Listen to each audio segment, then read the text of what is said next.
Hey, welcome back to the A.C.E Football Academy. This is your Friday Footy Talk for September 19th, 2025. I'm Coach Dunham. That's some random guy with a hat. No, it's Coach Hamilton. He's getting shady tonight. Folks, we're going to have a good time tonight. We've been pretty serious. We've had some great episodes lately. How many times? And we're back together. And we're back together. Even better. How many times, not just you, Coach, but you listening, have you been at your kid's game and heard just the most ridiculous parent cheers? You're like, can they stop saying that? Or did they really just say that? Or maybe it's, why are they bashing the kid on the other team? Please stop talking. Coach, we're going to get into parent cheers that are kind of cringeworthy, maybe a little annoying, whatever it may be. We're going to kind of go over some things that us coaches have heard from our sidelines, and we're thinking, yeah, let's not do that anymore. You and I joke about this constantly about the boot it. That's number one, right? It's got to be number one. Number one. I can hear parents yelling, boot it. But you know why it drives us crazy? Because your kid boots it 30 yards down the field. Who's it go to? Right to the other team. Great job. They just gave the ball right back to the team, and now they've got the ball, their possession, and they're going to come down and score a goal. Well, good call. Right. So glad we booted it. Your coach is probably getting cringed on the other side because he's like, please stop just booting it. Well, and I mean, this whole thing can go into, we could do a whole series of like not coaching from the sideline, right? Because that is ultimately what we're saying here in these moments. But the boot it or the kick it, right? Yep, so those two kind of go hand in hand. But yeah, it is. This is what I tell my girls all the time. Is there a time to boot it? There absolutely is. When you're standing at the 6 and your goalkeeper's on the ground, and yeah, you just need to boot it and get the ball away from the goal, right? But I need to be the person that makes that call. And I don't need you to make that call when you get the ball or your son gets the ball and he's got 10 yards of space and Dunham is yelling, boot it. And so what does he do? Just to your point, he boots it and then we lose possession and now we're defending again all of a sudden. And that's the thing we're trying to get across here. What kid doesn't want to listen to their coach? Right. But what kid doesn't want to listen to mom or dad on the sideline? Correct. Yep. If I'm, 9 years old and I've got the ball and I hear my dad saying, boot it. Chris, boot it. Right. I'm probably going to boot it. Yep. And maybe on the half-yard line, I'll try to shoot it 50 yards away, 9 years old. Which we'll get into. Which we're going to get into. The problem is we're developing habits that we're trying to prevent in our training sessions of making the pass, playing the simple ball, playing it out wide, playing a drop, not booting it 30 yards down the field where it's just going to go back to the other team. And here's my biggest thing with this. Like, I spend our 2 practice sessions a week working on building out of the back, right? Or finishing in the middle third, or whatever it is, right? And so we've spent all week coaching and teaching, building out of the back. And now all of a sudden, as you said, they're going to listen to their parent, right? Absolutely. When they hear dad screaming on the sideline, boot it, they're gonna boot it. But then it goes against everything we've worked on all week. Against everything. Right? And so I go back to building out of the back. That's when it happens a lot of the time. You're under pressure, but there's no reason to boot it. You need to play the wing and then find the center mid, and then we're off and running, right? But for me, that's the biggest thing, is that when the only cheer you have is boot it, you are, especially on the select side, I don't mean this is going to sound awful, but I know there's a lot of rec coaches that are just parent volunteers, so they don't know the game and things like that, right? But especially if you're paying money for your child to play good soccer, I can almost guarantee you 95% of the time, your coach doesn't want your child to boot it. That's such a great point. You're putting in $1,000 or thousands of dollars for your child to get proper training. Mm-hmm. If you're not sure, ask. We all get this, where a parent's like, I don't know anything about this game. Yep. I just want my kid to learn, have fun, and if we can win some games, great. Awesome. I love that. Right. But imagine if you paid $3,000 for your kid to learn the proper way of soccer, and the other team is in the same boat, where all game long it's boot, boom, boot, boom, boot. Are we really going to cheer for that to happen? Good kick.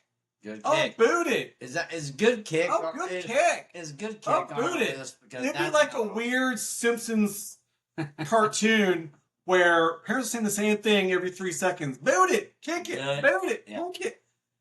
I sound annoying. I'm driving myself crazy by saying this over and over again. But, Coach, that's such a great point. You're paying money.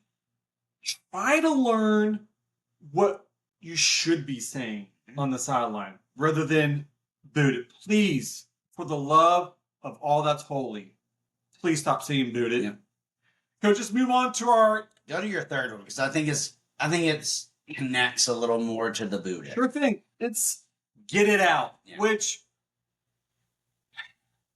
It's a panic thing there. Again, if you don't know the game, you're not familiar with it, and you're yelling, get it out. I understand where you're getting at, but you're developing a panic button in the back of your kid's mind. Again, if he's 8, 9, 10, 11 years old, still learning how to deal with composure and poise and how to handle pressure, especially inside your own defensive box. Get it out means, again, boot it. Yeah. When you should be saying, knock it out wide. Find the wing. Yep. And knock it out of bounds if you're under pressure. Simple things. Because how many times does get it out end up where I kick the ball as hard as I can and it hits your shins and ends up in our goal? 1,000%, yes. Right? Or you kick it and it goes 10 yards straight to the other player on your team. Who's sitting at the 18 and Just is waiting like, for it. Got it. Right? So, yeah, the get it out, I do think it ties into the boot it, the kick it, scream, chant, but it creates panic that I don't want us to sound like, like we're complaining completely, because is there a time to boot it? Yeah. When your keeper is on the ground and you have the ball, you look up and you're at the 3-yard line and I need to just get this ball out of here. Sure. Right? But there are also proper ways to boot it. There are proper ways to get it out. And again, it cycles back to what I just talked about. Like, your players should know. Right? When I hear clear it, get it out, my mind should immediately go, I just need to kick this ball out of bounds. Yep. Right? Whether I give up a corner, whether I give up a throw-in, doesn't matter. A coach just needs me to get this ball out of bounds. But so often that get it out ends up in setting up the other team for a goal. Yeah, Coach. And the third thing we're talking about here, I don't know, I hear it a lot, but when we're yelling at our kid to shoot, when they're way beyond their realistic range. Yeah. I've dealt with this on a team that I've coached where the kid just wants to score and shoot, and I get that, but it's having that awareness. There are multiple times where we'll see a kid receive the ball at half field, turn, and just shoot. And I'm thinking, okay, what's in your mind? Right. Did you hear mom and dad say that? Right. Or is that just where your concept of is, if I have it, it's a chance to score? I love your little comment here. A lot of times parents think that every time I touch a ball, is an opportunity for me to score a goal. Yeah. And that is just so not the case. Yeah. Right? There are girls who I've looked at on my teams, and I'm sure girls that you've looked at on your teams, and have said, I don't need you to score a goal. I need you to create the goal. Yeah. I need you to prevent the goal. Right? So my thing with the shoot, one of the things I do, and I would recommend this to all coaches and really all players that are listening. One of the things I do in my trainings early on in the season is everybody takes a soccer ball, and it takes about 10, 15 minutes, and you start at the 6, the 6-yard box, and you pound the ball into the goal, and then you back yourselves up 2 or 3 yards every time, and you find your own distance. And this is what I tell the girls. If the moment you can't get it to the goal in the air, you're done. Mm-hmm. Right? Because that now mentally, they should have a where can I shoot from thought in their head, right? And so for some of my girls, it's inside the 18, right? And they're just like, oh, I have this ball at the 20 and I need to make a pass. I need to find a teammate because I can't score from here. But then also you get those players who can hit it from 25 yards out, right?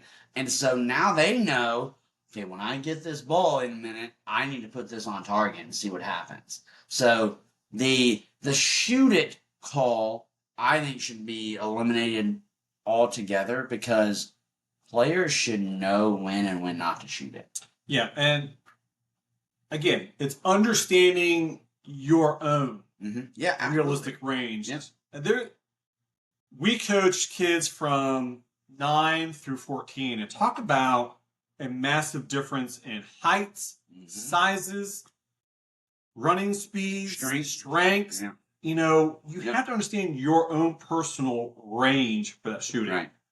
All right, coach, let's move on to our next segment here where it's the sideline coach, where the parent, either they're a former player or they think they know everything about sports because they were an athlete. Usually it's the football dads or, the softball moms or whatever it may be. This is Coach Dunham talking right now. FYI, this is not Coach Hamilton. This is Coach Dunham. I'm not afraid to say it. But here's the issue with you being the sideline coach is what if you're saying something in complete conflict of what your coach has been training them? We've talked about this really early when we started on this podcast. There are so many different ways to play and coach and train this game. Yep. Where there's different philosophies, there's different ways of attack, there's different ways to attend or to defend. There's different ways to go completely direct, to build from the back. And if you have one idea in your mind and you're telling your kid to do that, but in reality, the coach is saying the complete opposite, well, now the kid's like, oh, God, who am I listening to? Yeah. Am I going to get yelled at by my dad after the game? Or am I going to get yelled at by the coach by not doing what we're doing in training sessions? Right. So now you're putting your child in a conflict of he's going to get it one way or another. Where I love that you understand the game. I love that. Because you're learning, you get it, you want to help your kid. Yeah. But again, as we've talked about, if you want to know what your coach is doing in training sessions, watch from a distance, ask your coach, hey, what philosophy are you going with? I would love to just have a talk with my son on the way home. Hey, I would love that. I would love it too. And I can give just a quick bullet point breakdown of what we're working on and what I'd like to see on the field. And now you can start seeing, oh, he wants them to play it wide. Yeah. For a cross into the box, or he wants to play it, the playmaker in the center of the field to start making opportunities or whatever it may be. Yeah. But when you're saying, hey, spread out, or go get the ball, or hey, get in and win that ball back, or get the ball and go score, maybe we can start learning what the coaches, again, we're right back to I'm paying thousands of dollars for that coach to train my son or daughter. Yeah. Am I Am I confusing the player? Am I causing more problems than am being helpful? Well, and I go back to, again, you and I have coached together for several years. I go back to mine versus your philosophy on corners. You like to run a zone. Hey, this is your zone. Yeah. I like to run a markup system, right? And if dad is screaming at one of your players, mark up on number 6, mark up on number 6, you might be taking them out of that zone that you're asking them to play, right? And so one of my favorite things you said was, talk to the coach. Like, I would love more than anything to have a parent meeting, which we all do, but a parent meeting where I break down what I expect to see on game days. Hey, here's what we're working on. Here's what I'm trying to do. Here's what I need from you. And maybe that is something that I should start doing. Like, I really, really like that idea that you brought up. But you're right. Like, when we yell spread out, does the coach actually want them to spread out, or is he trying to create a numbers advantage in the middle of the pitch? Yeah. Right? When we yell mark up, okay, great, and I understand that that's what that's the natural thing to yell, but is the coach running his own defense, basically, so to speak, right?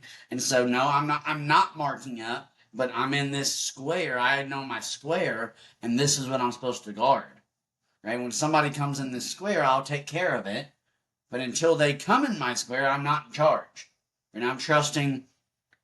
And I think this is where it gets into, I tell, and I'm sure you do as well, like, tell all the time, trust your teammates. Mm-hmm. Trust them to get it done. And if they don't, trust me to fix it. But I need you to get your job done. And when what I'm asking them to do and what dad is asking them to do are two completely different things, you get that confusion. Then you create that uncertainty, right? And so now it's that hesitation that outside back makes, because dad's screaming at them to step up. They know that coach has been saying delay, delay, delay, and now all of a sudden we're down 1-0. Yeah, and like we've already covered in the previous segment, where the child wants your approval. Oh, 1,000%. He wants his parents' approval that he's done well. He wants his coach's approval that he's played well. Mm-hmm. He wants to maintain that starting position or whatever his position is on the team. Right. So make sure we're not putting our kids in a point where the confusion is on the point where, who do I approve? Do I listen to my dad or my mom? Do I listen to my coach? And that's, I know in the moment, the parent isn't intentionally trying to overrule that coach. No. The intentions are good. Yeah, absolutely. But the execution, as far as what the parent is saying, may not be on a basis that the coach would approve. Well, and I love this segment because we are talking about the tactical and technical side of the game, right? And so we're going to get into another segment in just a minute that may be even more important. But what you just said is, we are confusing our children. We're confusing our players because they want to please mom and dad, of course, as they should. But they also want to please coach. They also want to do what coach wants. And when those two ideas are butting heads, now you're, as just mentioned, you're creating that uncertainty that creates a goal or causes a goal or whatever it is. And so I love what you mentioned. And it might be something that I start doing once you get to know your teams. I love the thought process of a parent meeting where we go over tactics. Hey, here's what I'm looking for from now until November when our season's over. Here's what I'm looking for out of my team. I'd love to see how that would turn out. Yeah. Are you going to get questions? Right. Are you going to get confused looks? Right. Are you going to get like, this guy doesn't know what he's talking about? Yep. You might get all of those. All of it. All right, Coach, let's move on to our next segment here. The unintentionally funny comments. And again, these are the parents that probably don't know anything about soccer. Mm-hmm. And most of the parents will readily admit, I don't know squat about soccer. I don't know why they're kicking the ball there. I don't know why they're kicking it here. I don't know what nutmeg means. I don't know why they keep playing the ball backwards. It drives me crazy. There's a few that we can say here. Run faster is probably one of my favorites. Or, hey, you're faster. Yeah. Is he? I don't know that you can really say, hey, run faster. I'm pretty sure your child is running as fast as they can already. That's what I'm saying. And what does that do to me mentally? Right? My mom is screaming at me to run faster, and I'm thinking, this is kind of all I got. Right? And so now I'm a failure. Who do you think I am? You say Right? Bolt? Come on. And so now I'm a failure, and now I'm shutting down because I'm not as fast as my mom wants me to be. Then you have the parents who played other sports that use that terminology. I swear I was watching a indoor soccer game. I know what you're going to say. And one team was trying to shoot, and the goalie saved it right at the line. And the guy's like, that's a goal. All he's got to do is break the plane. I'm like, bro, this ain't football. Or hands up. Yeah. I'm like, it's not basketball. Yeah. Well, and yeah. And I do think a lot of these, as you mentioned, come from not knowing the rules, not being educated on the game. Yeah. And so maybe that's our next podcast is let's educate everyone on all the things. Yeah. But I kind of with the run faster, I like to kick it harder. Kick it harder. Well, Mom, I am kicking this ball as hard as I possibly can. Would you please stop pointing out to everyone in the world that I'm not very strong? Yeah. There are so many things that we do that, we feel like we're trying to encourage, right? And I think you and I will both be 100% honest and adamant that no one is saying these things to be a detriment to the team or to the child, but it is the lack of education and maybe the lack of communication from the coach that are creating these chants, these cheers, so to speak, that run all over you and I and other coaches. Yeah, and I think the over cheering is kind of what we're getting at here. There are the individuals who just love to talk, who have to say something, and they're just talking to people. They're very social. They feel like if they say something that's going to really jazz their kid up and start playing awesome. While that may feel good, it doesn't always get the response that they, were expecting. I don't have any problem with you saying, hey, good job. Oh, that was a great pass. Okay. Nice decision. I love that. Okay. I'm going to go back to kind of our first segment, or second segment, when we talk about kick it and boot it. Yeah. Everyone, and I love everyone that's listening, but not every ball that is played is a good ball. Good ball. Nope, it wasn't. It wasn't a good ball. It was actually straight to the team. I'm going to tell you, not a good ball. No, not a good ball. There are good ideas. Hey, I see what you saw there. Yes. Hey, that's a great idea. Can we execute it better? Yeah. Right? And so, like, you get into conversations like that, but no, but you're absolutely right. Like, the good ball would also go in my list of top 5 cheers that make me. I'll give you that. Yeah. All right, Coach, let's move on to our last segment. Kind of the ugly side of this. There's a few areas here. The number one here, the first thing we're going to cover here is criticizing the refs, where obviously everyone's going to hear them. Come on, ref, open your eyes. Were you stupid? Were you blind? Is the sun taking its toll on your head? Or, That's not targeted. Making fun of their age, making fun of their looks and their appearance. Look, you and I understand refs make bad calls. Yeah. Refs miss calls. Maybe a ref wasn't in position to make the call. I think we've all been in a position where everybody sees it but the 3 refs. Right. Yeah. Let the coach hound the ref. You have seen me on the sideline. I rarely jump the ref.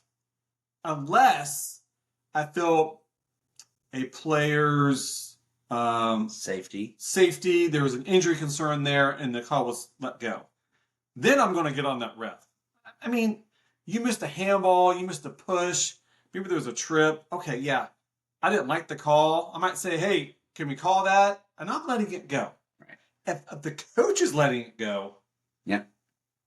On the other side, if your coach is going ballistic on a small call that got missed, can you not see it across the field like, all right, he needs to chill it down a little bit? No, I agree wholeheartedly. And, I have said to parents, I've said to players, the only person in this stadium that is allowed to yell at the referees is me. Yeah. And if I'm not yelling at the referee, you shouldn't be yelling at the referee. Now, you and I are a little different. I'm a little more vocal when it comes to me speaking to the officials. But I do feel like I'm under control. I don't feel like I've ever lost my mind, unless needed. But yeah, you're right. What happens from the stands when you are criticizing officials, when you are criticizing the opponent, all you're doing is just building that tension where something bad is going to happen. We talk about our coaching nightmares, right? You and I both mentioned those in previous podcasts, where all that is happening is you are building a moment that is not going to end well for anyone involved. Absolutely, Coach. And we have to be mindful of, are you educated enough to know, is the rule being followed? Right. Or you just don't understand the rules where you think a foul should have been called. The other one that I really have an issue with, and I think you're going to be in the same boat, is calling out kids on the other team. Yeah. Maybe they committed a hard foul. And you're like, hey, number 10, better knock that off. Yeah. Right. I'm sorry. If the ref comes over and says you're leaving, I'm right behind that ref's back. Yeah. There is no reason under any circumstance you're making any comment to a kid on another team. Yes. No, you don't know that kid. Yep. You don't know that parent. You don't know that coach. And don't start acting like he's dirty. Well, and because of one play on one day on one moment. Well, and to that point, you and I have on this podcast have talked about the hard foul. I've talked about the needed foul. And so maybe that player has been coached to, hey, in this moment I need you to foul this player. Right? And does it make it right? Does it make it wrong? I don't know, but it is a tactic, and then it's not the kid's fault. The kid is doing what the coach has coached them to do. I mean, again, you and I are big proponents of pushing everybody up on a corner kick and just saying, hey, Chris, if they counter on us, I'm going to need you to make a smart foul. And don't get a card, or you'll probably get a card. Make sure it's not a red card, right? Go for the ball, cut the ball off, and we'll move on. But we're pushing everybody up. It's you and the keeper, and I need you to make that smart foul. And again, I think that's another topic for that parent tactical meeting that we're talking about. I think it would be. I'm very intrigued. I've brought it up 3 times now. I'm very intrigued by that thought that you brought up, and I do think I'm going to do it. All right, Coach, we've had a great episode here. I love this conversation. We're being sarcastic, right, but serious at the same point, where parents, educate yourselves. Seriously, if you're thinking about screaming, boot it, please just say it inside your own head. Kick it. If you're going to say just kick it, please just say it inside your own head. Turn to your husband or to your wife and say, he should have just kicked it. And whisper it in their ear. Please stop using these phrases that are causing confusion. Yeah. Or putting your child in a situation where he's saying, am I approving dad? Am I approving coach? Creating a conflict. Remember, you're paying thousands of dollars for your kid to be coached by a licensed coach. Let them do their job. I think if you let that happen, you're going to see some great results here, Coach.